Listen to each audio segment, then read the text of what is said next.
No Tomorrow's making an argument that they're going to rise to the ranks.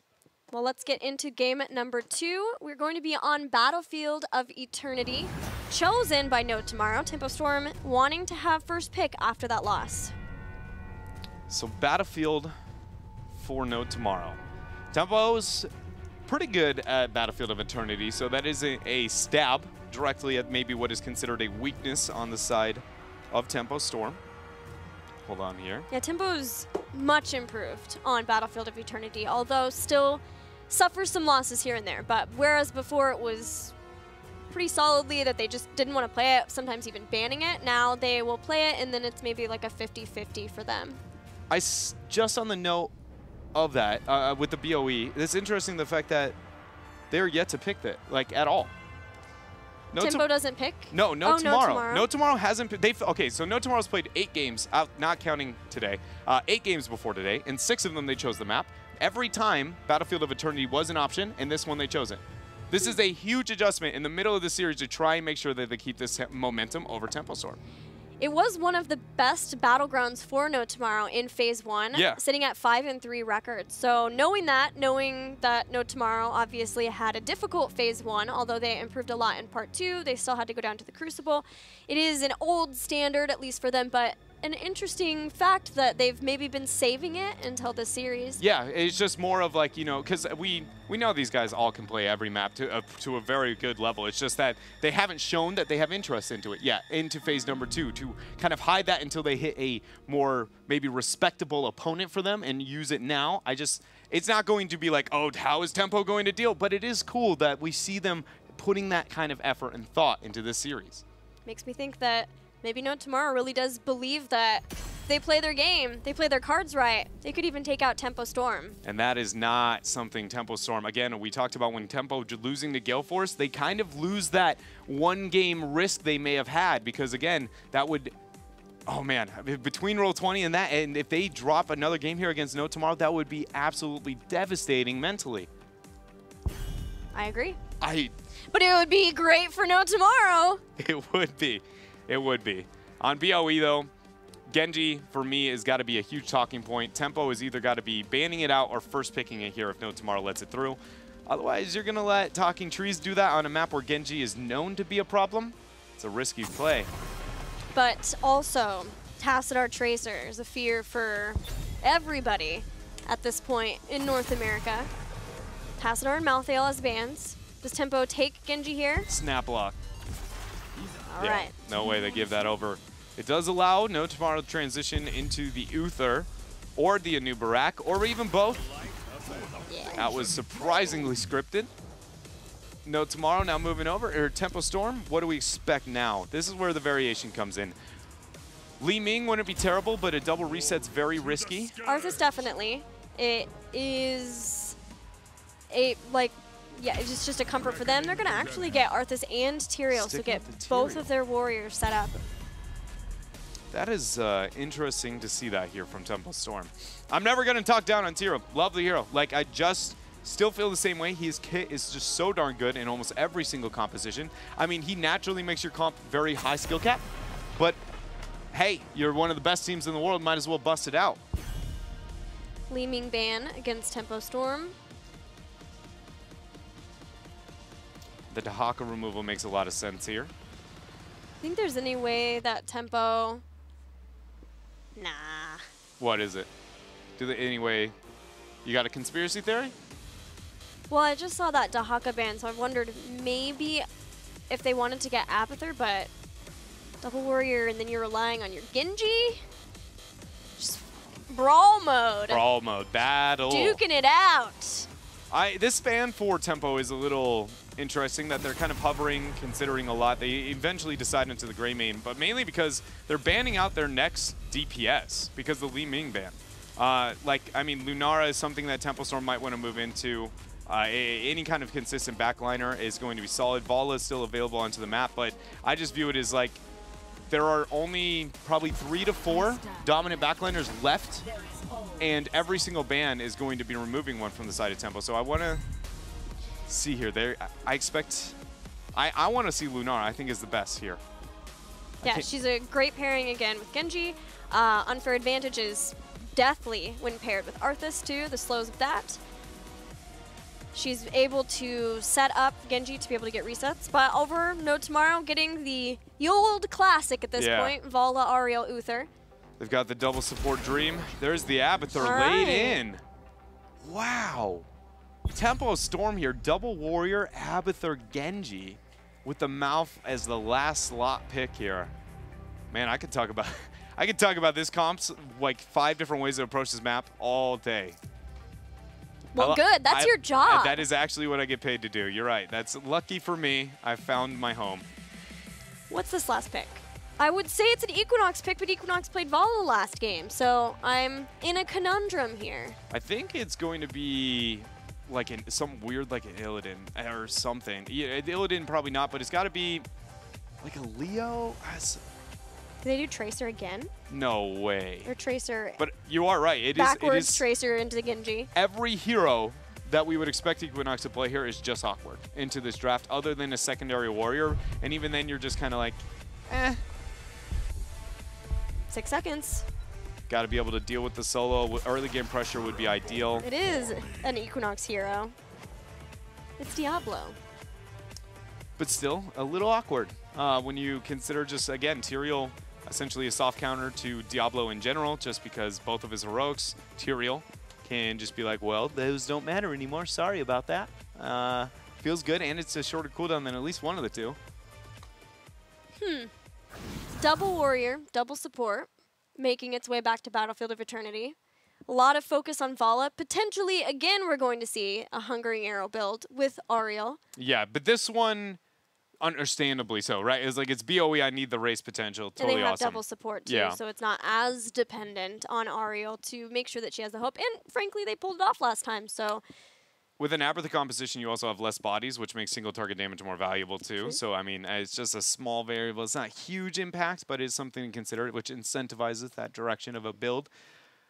I mean, I'm going to break it down, though. I love Tempo's draft if Tempo never had moments of questioning their own confidence.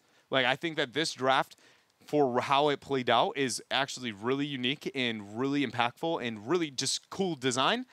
But it requires every single one of them to play very well and always be on the same page and never risk anything too far. And Tempo right now seems to be struggling in those areas where I go, you make that mistake and No Tomorrow can easily punish against, again, a high skill cap comp like that. I think both of these drafts are really cool. I'm excited to see how they work on Battlefield of Eternity. So let's get into it. No Tomorrow leads 1-0 in this best of 5.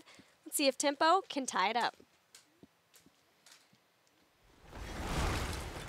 My favorite thing about the Tempo Storm aspect is the fact that they have such an insane 4 while Abathur is kind of off doing his own thing. Is not only, okay, so Genji, good hat target. Arthas, good hat target. Tyrael, good hat target. Every single one of them loves team fights that are 2v2s, 3v3s, and 4v4s. Malfurion, wait, no. You know, yeah, he's just kind of there. He's pretty good. He accents the map on top of it. You know, having sustained healing on a map like this is dope. But then, not only can you hat all of them, they love those skirmishes, and they're all extremely mobile, minus the Arthas. But he slows everybody so much. In theory, relative to everyone, he's kind of faster than them, too. And he also gets movement speed, thanks to the Tyrael. Yeah, that's why that double warrior pairing is so nice. And they all have a lot of damage on top of it. It's just so... No Tomorrow can lose 5 versus 4s with this draft, which is at least levels 1 through 9, just off the raw damage and like kill potential that this comp has. Look. Tiger JK already feeling a bit of the pressure there. When it comes to talents, though, it is Q build on Vala. Everyone else sitting close to a norm. Uther level 1s are kind of a coin toss. Silver touch there. Purge Evil is, well, it does seem to be the standard bet in this case, making sure that Tempo Storm can supplement with some damage, since it is double warrior, Genji, Malfurion, Abathur. The Anubarak 1v1 into the Abathur is essentially... Bug versus bug. Yeah. Beyond that, Anubarak, you could argue, becomes a problem-ish if he goes better barbs at 4. But even then, after the nerfs that we've seen to that talent, it's not like it's like a, oh man, when are they going to find something to deal with the Anub? It's more of like, well, that's kind of inconvenient that he drained my ammo this time. What do you think of Nerubian armor for a new Barak. Still getting the spell armor. I don't mind it.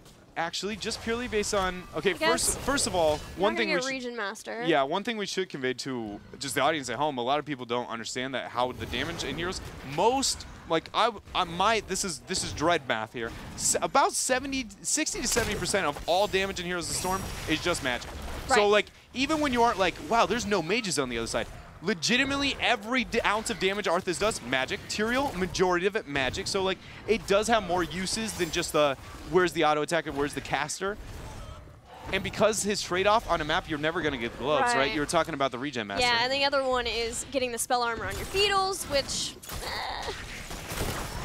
is only an argument. You can make an argument where summons are going to be extremely effective against specific skill shots, and it's more than just a Li Ming. I feel like Li Ming's like the case, but it's got to be like double Li Ming somehow. All right.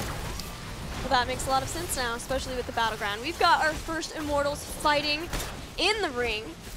Yeah, tempo strat here is going to be just battle, but don't risk anything at any point. Stall out as long as you can. You need the Abathur to make it to the later stages of the game, and as long as you play this, I'll say Roll20-esque is in that very slow first Immortal and not forcing anything, it's fine. It's actually interesting, too, because you could make the argument that like letting No Tomorrow or Tempo Storm get free damage in there is actually hurting Tempo Storm's ability to delay. Casanova stuck there with a nice root coming out from June. Tiger JK as well onto the back line, but nobody's even paying attention. Cattle is just going in and teleporting right out. That is the double support. Holy Howling Blast. Man, Howling Blast from Fury, making it work. But, you know, everybody on Tempos are drawing. So, No Tomorrow winning here eventually the 5 versus 4 in the long run. Not surprising considering a double support. Ooh. We got it going on. Not only do we have Silver Touch, but the Holy Shock. This is Battle Paladin. Have you heard my Battle Uther? Like Holy Shock argument. Crazy theory. It's not a crazy theory. Conspiracy theory then? It's not a conspiracy. It might be. I don't know. It's one of these, because I think a lot about supports. I think a lot, period. I shouldn't have just said about supports. But when I do manage to channel that energy towards the support, it's like, I think this talent is just the best, except the downside you get of misclicking. And I talk to you all the time about never taking a talent with the intent of being a bad player. Wow, that alley-oop on top of the Immortal stun, immediately going to get a pick there onto Psalm. But the talent, never taking the talent with the intent of making the misplay, but because of how hero hit pools work as a support and hit boxes, and we have different variations, like a Diablo and a Tracer behind, and then you add any enemy on top of that, healing and doing damage to the right target is like 1 pixel. Yeah. To where it's like actually a risky talent to be offensive on Uther because it can be used in so many manners. It's just, it's one I'm torn, so heavily torn on. I don't hate it, but I thought it was going to be the most optimal at first, and now I'm just like, you know, I don't know. But what I know is optimal is that initiation there from Tree. Beautiful done. Beautifully done by No Tomorrow. Saw him in the back lane. Brings down Jason. He's doing the da-da-das, man. Nice punishment, though, there from Equinox. Again, the follow-up stun there. Tiger JK. I'm just so amazed at the whole start of that chain CC from No Tomorrow. One of our criticisms for No Tomorrow from week 1 was lining those up, and we saw the potential, but a lot of it had to do with, of course, new shot calling and Casanova new to the warrior role. But man, Detainment Strike 1, Hammer of Justice up next, then you have Equinox slamming somebody in the wall, you've got a new Barak coming in, all so well timed. No Tomorrow gets the first Immortal, and it's rather healthy. It is way too healthy for what Tempo Storm wanted to do with this style of composition. Again, you don't mind losing the first Immortal, but you want it 25% or less, and you look at yourself as like, thumbs up, guys. We're close to 10.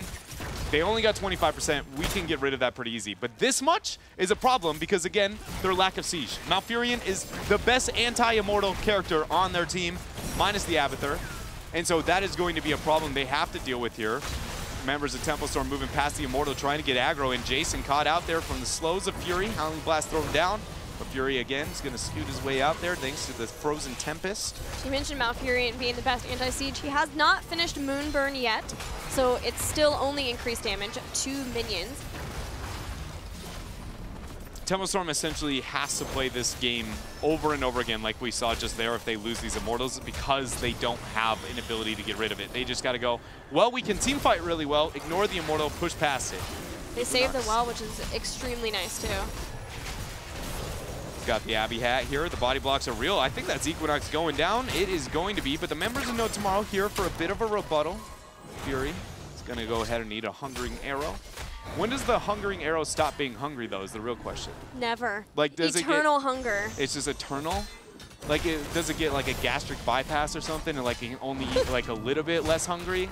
Like it only hits twice instead of 3 times or something. Yes, that's the new talent that's going to come in. Yeah, a gastric bypass arrow? Level 16. I'm sure. That sounds really good. A 16 talent that nerfs your base kit. Seems legit.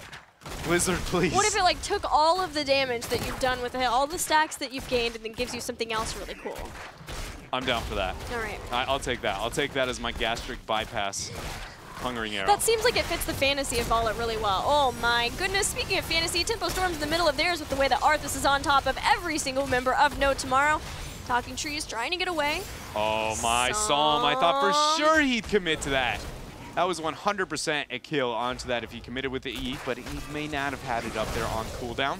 Abathur, meanwhile, is doing his best to be able to get the soak and pressure through those locusts out into the southern lane. And we're waiting for the 10 mark in the secondary Immortal phase. So though, yes, Tempo Storm did lose the first Immortal, and again, it wasn't at the ideal mark of the 25% or lower, the experience is even, and they didn't lose the fort thanks to their commitment to that skirmish up above. So, you know, they've restored back to norm to what was a potentially terrible circumstances. Now just meh. They're all right. It's an even footing. They are all right. The kids are all right. Wondering what Uther's going to get here. I mean, we're already at Battle Paladin status. I would have actually really liked to see Reign of Vengeance in this game. Is Strafe, I understand, again, with the argument of moving into just getting more battery value. But with so many melees and almost no backliner at all, the Reign of Vengeance value could have been extremely real. A lot of chokeholds here coming out.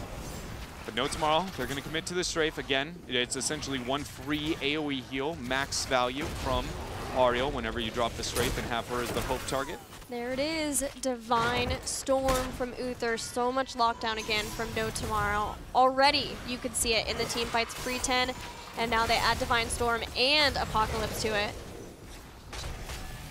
Tomorrow trying to find an opening. There it is. Find it. They go in. June gets stunned out. Do they have the damage? June is gone. No D-Storm even needed. That thing is a whip. Strafe drop down. Equinox finding his way back in. Sanctification gaining value there with the Dragon's Blade slashing through, but no reset available there for Psalm as he goes back in at no HP. He survives. And look at, they're getting the punish now back. Look at that. Coughing clone. What? You don't even need a Genji when you've got a cloned Genji. That was beautifully well done from the Sanctification that separated No Tomorrow apart, taking them down one by one. Koth and Luck. That was, I mean, he's got to be brushing the shoulders off at that yes, one. Please, I want to see this again. It was straight up, oh baby, a triple. Watch this thing. It was just ching, ching, ching. It's one of those cool guys definitely walked away from explosions. Ready? 1, 2, 3. Feels good, man. Yes. Got him. That has got to be so good here. Tempo. That is the execution aspect of their composition that we were talking about before. Man, can it make such amazing, flashy plays, but you got to be on the same page. You all have to have be that coordination, and that started, like you said, with the initiation, the Sanctification, willing to risk a very low Genji, and so many just calculated rotations and risks. Well, what I love is they have, yes, the area damage there, but then, there's going to be a Twilight Dream. Goodbye once again to Equinox, but it's the Dragon Blade, and then the follow-up from 1, 2, 3. Once again, talk about Dragon Blade. Howling Blast hits, not going to be getting out of here. No Tomorrow, 2 more kills. Only Uther survives. No Tomorrow are on a tear after game 1. Yeah, just, Jesus, dude. Tempo, like, what do you even... Hello? What? Like, how do you stop this comp? It's that last team fight was one of those ones where you just go, yeah, that's over. Like, after the first Dragon Blade swipe, you don't go, guys, can we turn? You go, guys, can somebody go the other direction so they only kill one of us? Because there is no way we're getting out of this. Now Tempo's going to find themselves with nearly a 20k HP Immortal. That is a beefcake up there. Where's he going to be headed? Up on the top. He goes to bottom. But even timing out having a mercenary camp in the top lane, Tempo Storm are everywhere on Battlefield of Eternity. They've got a level lead over No Tomorrow, who are on their way to having 13 for this defense. But I'd be scared if I were No Tomorrow after how the last 2 team fights have gone. Yeah, and Tempo Storm now, so No Tomorrow has to give up this fort almost completely. This is where if I'm Tempo Storm, I see this team defending this and I go, oh, please, you're going to stop this at a fort? That distance to safety is way too long. With an Arthas Tyrael, I am all-inning the minute you move up. See, even, honestly, Tempo, they waited for the entire front wall to go down. I like to see them pass it the minute that thing's taking any damage, because there is, again, the fact that No Tomorrow's even out there is showing zero respect to the composition and teamfight that Tempo has. No Tomorrow move back. Tempo Storm look to head up. At least they're going to have somebody. Yeah, Ooh, Caterpillar be zoning. This is a really huge moment. See how Cattle is the anchor? Cattle should be trying to zone with Holy Ground. He's their initiation kill potential. Arthas needs to be the one. You could make the argument that, well, Tyrael has the higher mobility to be able to get the escape on his own, but you always want to be trying to go in, get the follow-up. Your Tyrael can just set up for your Genji so quickly, and using that mobility, throwing out the Eldruins, I just like that whenever you can. Even though technically the hard CC only exists onto the Arthas up until that 16 mark. No Tomorrow are down 2 levels versus Tempo Storm, so they're hoping that they can find a fight somewhere. Tempo Storm moving out through the mid, sticking together as a squad, just waiting until they can get 16, and then they'll be happy to fight it out. They're going to just dump on this top fort pretty quickly. Here's a 5-man. Anchoring still on the Cattle. I'm really, man. I'm surprised that, like, even in that, they had 100% vision that, okay, you know the timing of the rotation on BOE. You should be able to internally keep track of that clock. Tempo could have just been like, all in, take a minion wave, 100% getting the 16 mark, and then going, what, you want to battle when there's no fort in 16? I'm down with that. Another moment where, you know, Tempo just a half second away from kind of busting open the map. But they're getting closer. They are. To that. A lot closer. Absolutely getting closer. 16 is here for Tempo Storm. They pick up those talents well in time for the next Immortal phase. No Tomorrow just doing what they can to get back in the game, though. They get their Shaman. They may be able to try to push along with it, but this is prime fighting opportunity, though, for Tempo Storm, seeing them there. 30 seconds and counting. Gilly, I hate to inform you this, but I don't think No Tomorrow has any chance of getting the 16 window outside of a huge misplay on the side of Tempo. So what do we do here? How do we stop the bleeding? A fort is the most amount of experience left on the map that is within a reasonable distance to try and go there. So finding where these spawn specifically and then all-inning that if it's on the other side of the map. So you want a vertical spawn, the dream. Now you want to go all in on bottom. They're going to go in to stall this out. See, I can understand this play. It's just so scary. One misclick and you are deleted here with this comp from Tempo. Very risky. Som looking for holes in the comp. Cattle gets separated. He did. Equinox looked to be able to get punishment there, but Q is now back up for the Tyrael, and 1 dot was all it took, or I guess it's a hot here for the Malfurion. Going up at least allowed No Tomorrow to be able to deal with that minion wave and get some more experience. But now they're on the other side with the mercenary camps. They have to make something happen. They're going in without the 16. They take out Genji. That is huge. And on top of Psalm, there was no chance to be able to stop that. Nice Divine Storm for Tiger JK to make sure they can seal the deal.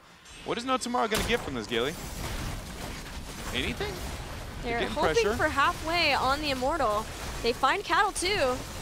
They've got to take the fight. If they're all going to take it, they need to go as a unit. Holy Ground splits the members of No Tomorrow as you see them desperately trying to make it back to the other side. Hello from the other side. That's all they're feeling right now. Yeah. Can we please get back to our team? Holy Ground. Somebody. Please stop it. Man, did that better than I've ever seen in a long while. That's a value out of Heroic Reforging at level 4. I talk about how it's probably the most insane level 4 in the video game. And you are now seeing why. Such constant Holy Ground resets. 16's closing in, though, for No Tomorrow. It is, but it's not here yet. The Immortals have swapped positions, and the Shaman camp took a chunk out of the bottom keep. Cattle once again separating out. They've got the Sanctification down. Crystal Aegis follows up. Jason still separated from the team. They've got to go into this fight right now. The targets are kind of split. Jason was just trying to get back behind. And Cawthon lucked the entire time, the clone, putting the hurt onto him. Tiger JK is going to go down to 2 kills for Tempo Storm. Yeah, Psalm goes back in looking for a bit more, but they're not going to be able to get Equinox. Still sitting healthy there, thanks to the death heals of Tiger JK. Oh, No Tomorrow does not want to start with the staggered deaths. Oh, Equinox went back in, but he's Diablo. He's not going to be able to do a ton to that Immortal, at least enough to be able to get it. Taking out Vala was the first kill that Tempo Storm needed, but now they're starting the staggered deaths. Thankfully, though, Diablo had enough souls that he'll respawn back, but that does weaken him. I wonder if that was an argument of trying to use the souls to buy enough time to where everybody would spawn and be able to come back.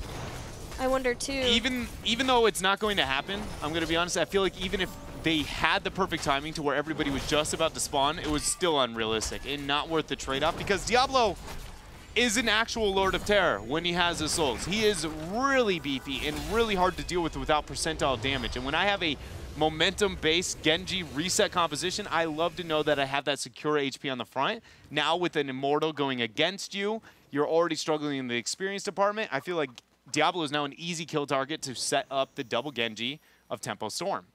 This bush looks like a prime target for an Eldruin. Holy Ground, just seeing her. That's another great use of the, Holy Ground, is to be able to scout at all points in times. Genji's feigning up on bottom. They're going to go for the double keep split here for Tempo Storm. But they're using Genji as the member to make sure they get it, just due to the high mobility. It's real risky. There you go. That is the mobility I was referring to. The possibility of cloning that as well to have the double. Tomorrow still defending. They've gotten the Immortal into melee range. The rest responding there, just leaving Equinox down to try to deal with the double Genji. Are they committing the clone to that? They are. Yes. All right, so this is actually a huge window. No Tomorrow should just force as hard as they possibly can.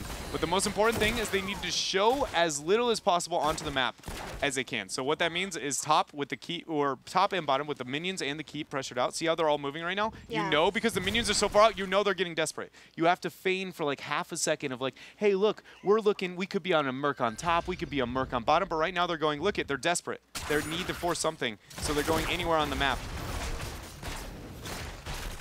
Tempo Storm's not even moving. They're like, we'll stay.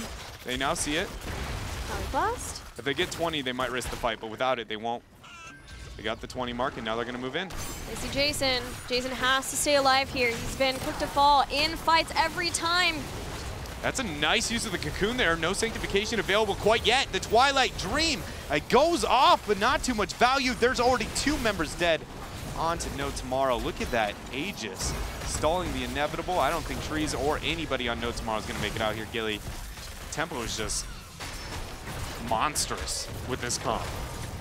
No Tomorrow may have drafted the Lord of Terror, but Tempo Storm were definitely the more terrifying team in this game. 18 kills to 6. They are quickly heading to the core of No Tomorrow to tie up the series. Man, Tempo Storm had so many different ways of enabling the Genji. Twilight Dream to soften the health bars.